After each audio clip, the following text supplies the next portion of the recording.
दुख दर्द है, ऐसे में कोई नहीं सोच रहा है।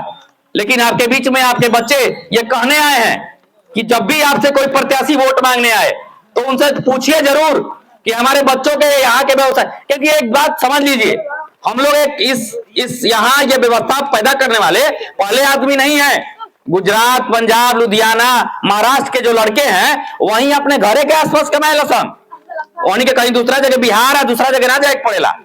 तो वैसा ही हमनियों के लड़का हमनी के आसपास काहे ना कमा सकल सन, जब उन्हीं के 10 से 15 हजार कमाए के बाद वो कोनो अवसर रहता सन तो जैता सन कमाए, लेकिन उनके कमाए के बाद 10 से 15 हजार, तो 10-15 हजार कमाने के लिए हम अपना घर छोड़ के नहीं जाना चाहते हैं।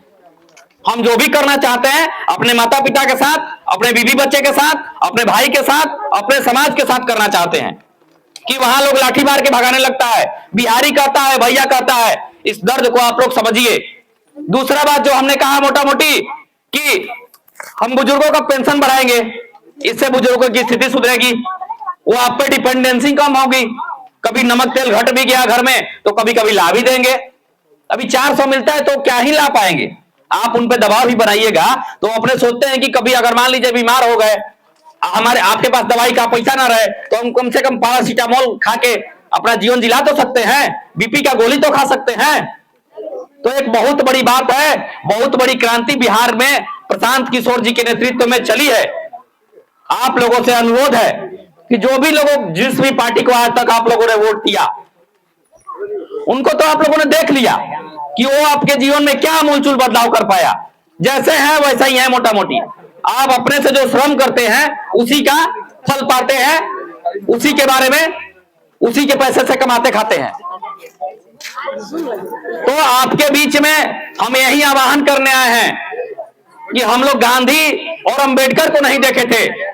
हमारा झंडा जो है इसमें गांधी जी की तस्वीर लगी हुई है और बाबा साहेब भीमराव अम्बेडकर की तस्वीर लगी हुई है। हम बाबा साहेब भीमराव अम्बेडकर और महात्मा गांधी की विचारधारा को लेकर चलने वाले लोग हैं।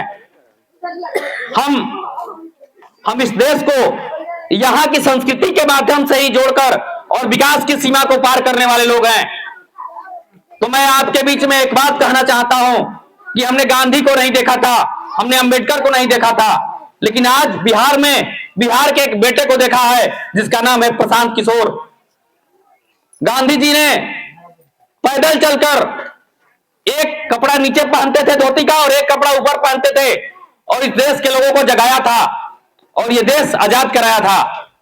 लेकिन आज बिहार की आर्थिक गरीबी से, बिहार की बदहाली से, बिहार के इस जर्जर स्थिति से, कुशासन व्यवस्था से, अपराधी राज्य से और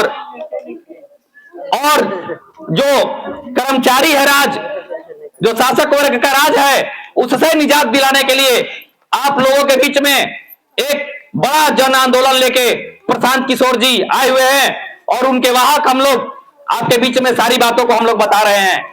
तो एक बार इस कंप्यूटर और जो डिजिटल क्रांति है उसको लेके जिस तरह से लोग आज के नौजवानों को शिक्षा दे रहे हैं प्रशांत किशोर, एक बार आप लोग आशीर्वाद दीजिए।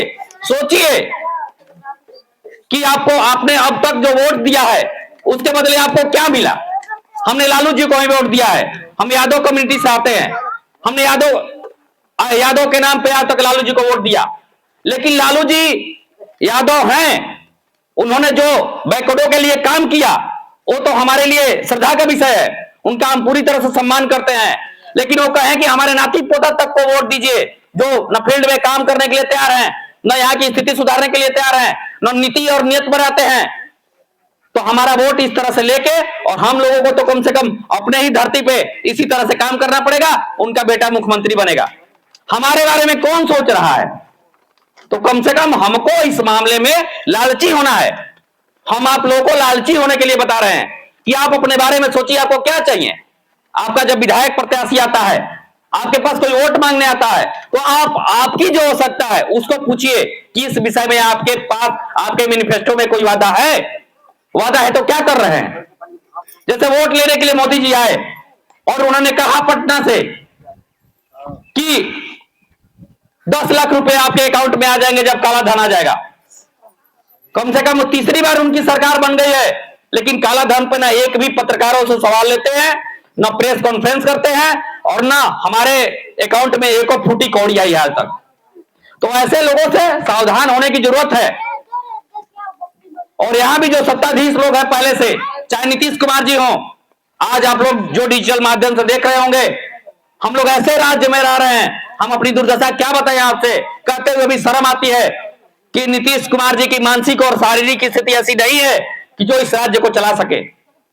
कभी जनगणमन जब गाया जाता है तो आप सभी लोग जानते हैं कि सावधान मुद्रा में सब लोग खड़े होकर जनगणमन गाते हैं, लेकिन वैसी स्थिति में भी वो कहीं मजाक कर रहे हैं, किसी को इशारा कर रहे हैं।